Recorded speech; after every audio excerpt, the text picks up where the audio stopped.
And we're back, and we're looking at James and the Giant Peach once again, chapters 28, 29, and 30. Here we go. Are you ready? Fasten your seatbelt. I hope you're comfortable somewhere. Boy, things are getting interesting. They're battling cloudmen. Did you know up in those clouds that are flying over us, there's like these weird creatures that live on them? Didn't you know that? I didn't know that. Oh yeah, this is a fantasy novel, isn't it? So those things don't really happen, and I'm kind of glad about that. Those things kind of freak me out every time I read that. All right, well, so here we go, chapter 28. One by one, the travelers came out again on top of the Peach and gazed carefully around. The moon was still shining brightly as ever, and there were still plenty of huge, shimmering cloud mountains on all sides, but there were no cloudmen in sight now. "The Peach is leaking," shouted the old green grasshopper, peering over the side. "It's full of holes, and the juice is dripping out everywhere." "That does it," cried the earthworm. "If the Peach is leaking, then we shall surely sink." Okay, don't be an ass. Now remember, it's not a bad word. It just kind of means don't be a donkey. Shouted the ladybug. Look, over there." Everybody swung around to look. In the distance and directly ahead of them, they now saw the most extraordinary sight. It was kind of an arc, a colossal curvy shaped thing that reached high up into the sky and came down again on both ends. The ends were resting upon a huge flat rock that was about as big as a desert. "But what in the world is that?" asked James. It's a bridge, an enormous hoop with a cut in half. It's a giant horseshoe standing upside down. "Stop me if I'm wrong," murmured Centipede, going white in the face. But might those not be the cloudmen climbing all over it? There was a dreadful silence. The Peach floated closer and closer. "They are cloudmen, and there's hundreds of them, thousands, millions. I don't want to hear about it," shrieked the poor blind earthworm. "I'd rather be on the end of a fishing hook than be used as bait against those terrible creatures." "Please be quiet," whispered James. "It's our only hope." They crouched very still on top of the Peach, staring at the cloudmen. The whole surface of the cloud was literally swarming with them, and there were hundreds more above, climbing about on that monstrous, crazy arch. "But what is that thing?" whispered the ladybug. "And what are they doing to it?" "I don't care what they're doing to it," said the centipede, scuttling towards the tunnel entrance. "I'm not staying up here. Goodbye." But the rest of them were too frightened or too hypnotized by the whole affair to make a move. "Do you know what?" James whispered. "What?" they said. "What?" "That enormous arch. They seem to be painting it. They've got pots of paint and big brushes. You look." And he was quite right. The travelers were close enough now that they could see that is exactly what the cloudmen were doing. They all had huge brushes in their hands, and they were splashing the paint onto the great curvy arch in frenzied speed, so fast, in fact, that in a few minutes, the whole of the arch became covered with the most glorious colors of red, blues, greens, yellows, and purples. "It's a rainbow," everyone had said at once. "They are making a rainbow. Oh, isn't it beautiful? Just look at those colors." "Centipede," they shouted, "you must come up and see this." They were so enthralled by the beauty and brilliance of the rainbow that they forgot to keep their voices down any longer. The centipede poked his head cautiously out of the tunnel entrance. Well, he said, "I've always wondered how those things were made. But why all the ropes? What are they doing with all those ropes?" "Good heavens, they are pushing it off the cloud," cried James. "There it goes. And they lowered it down to the they are lowering it down to the earth with ropes." "I'll tell you something else," said the centipede sharply. "If I'm not greatly mistaken, we ourselves are going to bump right into it."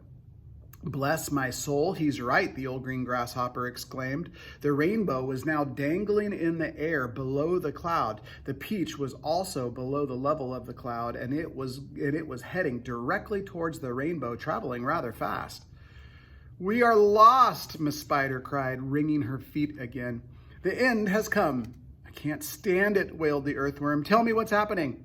We're going to miss it, shouted the ladybug. No, we're not. Yes, we are. Yes, yes. No. Oh, my heavens.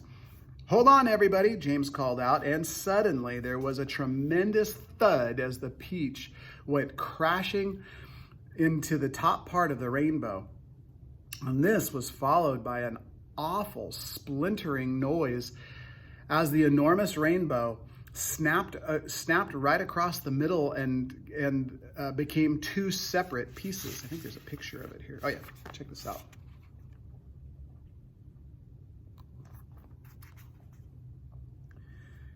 No. The next thing that happened was extremely unfortunate. The ropes, the one the Cloudmen had been using for lowering the rainbow, got tangled up in the silk strings that went up from the peach to the seagulls. The peach was trapped. Panic and pandemonium broke out among the travelers, and James Henry Trotter, glancing up quickly, saw the faces of 1,000 furious Cloudmen peering down at him over the edge of the cloud.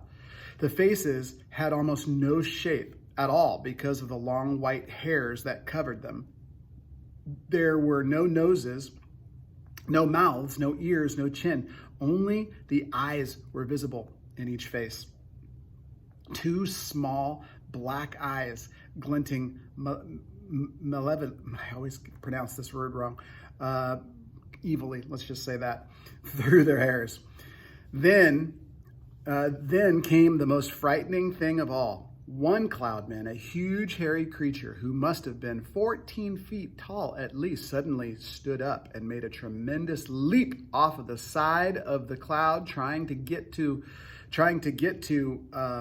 one of the silk strings above the peach. James and his friends saw him go flying through the air above them, his arms stretched out in front of him, reaching for the nearest string, and they saw him grab it and cling to it with his hands and legs, and then very, very slowly, hand over hand, he began to come down the string. Here's a picture of the Cloudmen. They are creepy. Mercy, help us, cried the ladybug.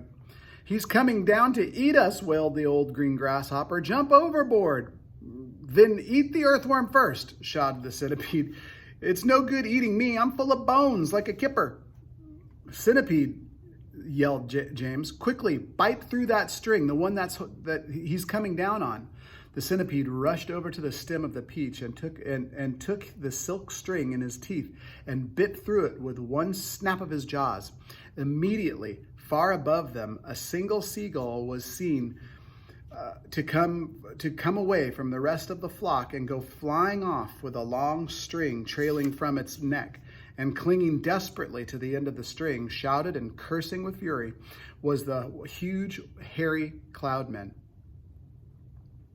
Up and up he went, swinging across the moonlit sky, and James Henry Trotter, watching him with delight, said, "My goodness, he must weigh hardly nothing at all for one seagull to be able to pull him up like that. He must be all air and hair."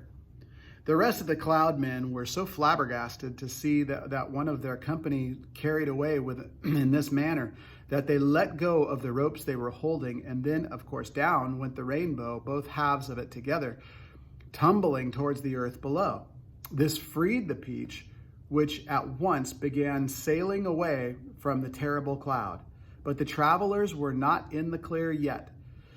The infuriated Cloudmen jumped up and ran after them along the cloud, pelting them mercilessly with all sorts of hard, horrible objects. Empty paintbrushes, paint buckets, step ladders, stools, saucepans, frying pans, rotten eggs, dead rats, bottles of hair oil, anything those brutes could lay their hands on came raining down upon the peach. One Cloudman, taking very careful aim, tipped a gallon of thick purple paint over the edge of the cloud right onto the centipede himself. The centipede screamed with anger. "My legs," he cried. "They are sticking together. I can't walk, and my eyelids won't open. I can't see, and my boots are ruined." But for the moment, everyone was far too busy dodging things that the cloudmen were throwing to pay attention to the centipede. "The paint is drying," he moaned. "It's going hard. I can't move my legs. I can't move anything." "You could still move your mouth," the earthworm said, "and that's a great pity." "James," bawled the centipede, "please help me. Wash off this paint. Scrape it off. Anything." Chapter 29. It seemed like a long time before the seagulls were able to pull the peach away from that horrible rainbow cloud, but they managed it at last, and everybody gathered around around the wretched centipede and began arguing about the best way to get the paint off of his body. He really did look a sight. He was purple all over, and now that the paint was beginning to dry and harden, he was forced to sit very stiff and upright as though he were encased in cement. And all 42 of his legs were sticking out straight in front of him like rods. He tried to say something, but his lips wouldn't move either. All he could do now was make gurgling noises in his throat. The old green grasshopper reached out and touched him carefully on the stomach. "But how could it possibly have dried so quickly?" he asked.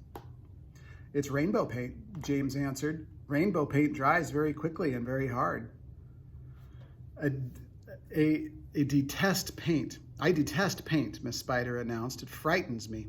It reminds me of Aunt Spiker and the late Aunt Spiker, because the last time she painted her kitchen ceiling, my poor darling grandmother stepped into it by mistake and while it was still wet, and there she stuck.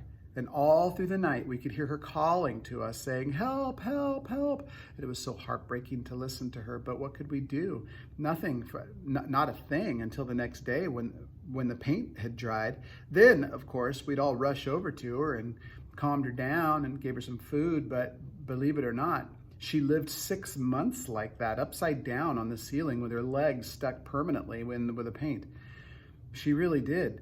We fed her every day. We brought her fresh flies straight from the web, but then on the 26th of April, Aunt Sponge, the late Aunt Sponge, happened to glance up at the ceiling and spot her. "A spider," she cried. "A disgusting spider. Quick, fetch me a mop with a long handle." And then, oh, it was so awful. I can't bear to think of it. Miss Spider wiped a tear and looked sad at the centipede. "You poor thing," she murmured. "I do feel sorry for you." It'll never come off," the earthworm said brightly. Our centipede will never move again. He will turn into a statue, and we shall be able to put him in the middle of the lawn with a bird bath on top of his head." "We could try peeling it off like a banana," the old green grasshopper suggested, "or rubbing it off with a sandpaper," the ladybug said. "Now, if he stuck out his tongue," the earthworm said, smiling a little for perhaps the first time in his life.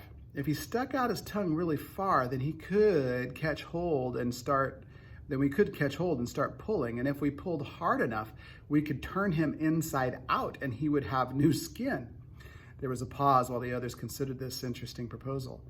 "I think," James said slowly, "I think the best thing to do," then he stopped. "What was that?" he asked quickly. "I heard a voice. I heard somebody shouting." What do you think? What do you think that could be? Okay, we're going to find out. By the way, here's a picture of the centipede. See him? He's all got paint all over him.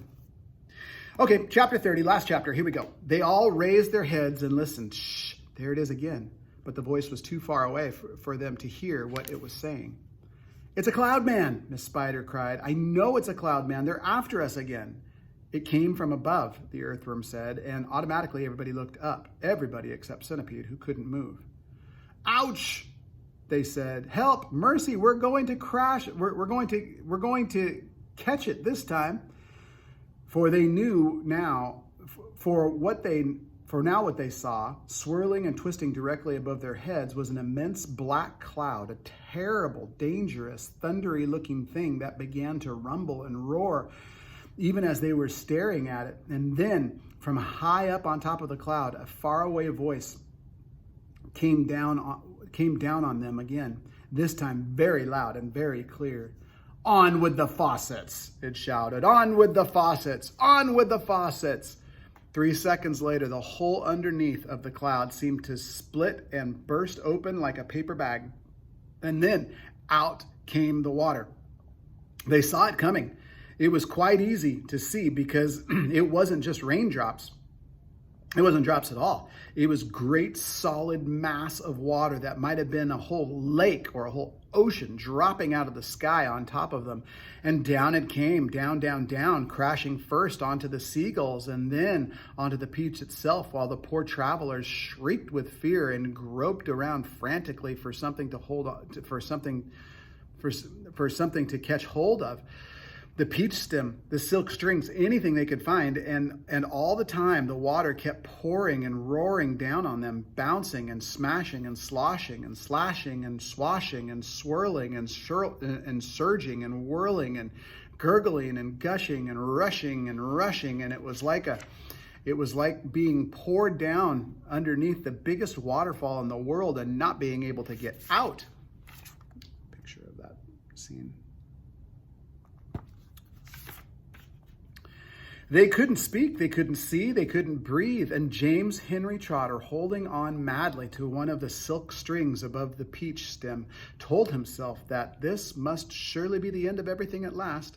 But then, just as suddenly as it started, the deluge stopped. They were out of it, and it was all over. The wonderful seagulls had flown right through it and had come out safely on the other side. Once again, the giant peach was sailing peacefully through the mysterious moonlit sky. "I'm drowned," gasped old green grasshopper, spitting water out of by the pint. "It's gone right through my skin," said the earthworm. The earthworm groaned. "I always thought my skin was waterproof, but it isn't. And now I'm full of rain. Look at me. Look at me," cried the centipede excitedly. "It washed me clean. The paint's all gone. I can move again." "That's the worst news I've heard in a long time," the earthworm said. The centipede was dancing around on the deck, turning somersaults in the air and singing at the top of its lungs. "Oh, hooray for the storm and the rain. I can move, I don't feel any pain. And now I'm a pest. I'm the biggest and best, the most marvelous pest once again." "Oh, do shut up," the old green grasshopper said. "Look at me," cried the centipede. "Look at me, I'm freed, I'm freed. Not a scratch, nor a bruise, nor a bleed. To his grave this fine gent they all thought they had sent, and I very near went. Oh, I very near went, but they sent quite the wrong centipede." And that is chapter 30. We only have, look at, that's how much we have left. Hardly anything at all. And then I'm going to make sure too that AR gets up and running for you guys. I think I know what I need to do to make sure that you guys can get those AR tests taken, at least for this. And if you're reading anything else at home, I know some of you are. Jane, I hear you're reading some of the great illustrated classics. Those are fantastic books, by the way. I love those. So hopefully you're, reading books, or at the very minimum that you're listening to some books. There were some resources that I had posted on our website too. If you look up useful links, there was a website, and I don't remember what it was called offhand, but I do remember putting it on our website. And there's lots of books that you can read online, and you can also take AR tests on those books. Now, I know what some of you are thinking. For me, I don't like reading things on a computer screen. I like to have a book in my hands, but these are weird times we live in, and we all kind of have to adapt, right? I mean, we're all kind of saying, okay, well, this isn't the way it used to be, but that doesn't mean I just stop doing things. I just have to adapt, for at least for now, and continue whatever it takes to grow. And I've said this, I don't know how many times, it's been at least a dozen times, and I hope that's one of the things that you're doing through this, is looking for opportunities to grow. You're not going to grow just watching TV or playing video games all day. Those things are fine and those things have their place, but they don't really encourage you to grow. And I know you could use the whole, oh yeah, but I get to, what, there's the eye thumb coordinate. No, that's not what I'm talking about. Look, there's lots of ways for you to grow. So find some, share some with us. If you found something you're like, wow, I really like this and I feel like I'm learning so much, share that with us because I would love to hear it. I'm committed to growing and I'm a crusty old guy. But it's never too late to learn. And so I want to challenge you guys to do the same thing. All right, guys, I hope you're doing well. I love you. I'll talk to you later and hopefully we'll talk soon. All right.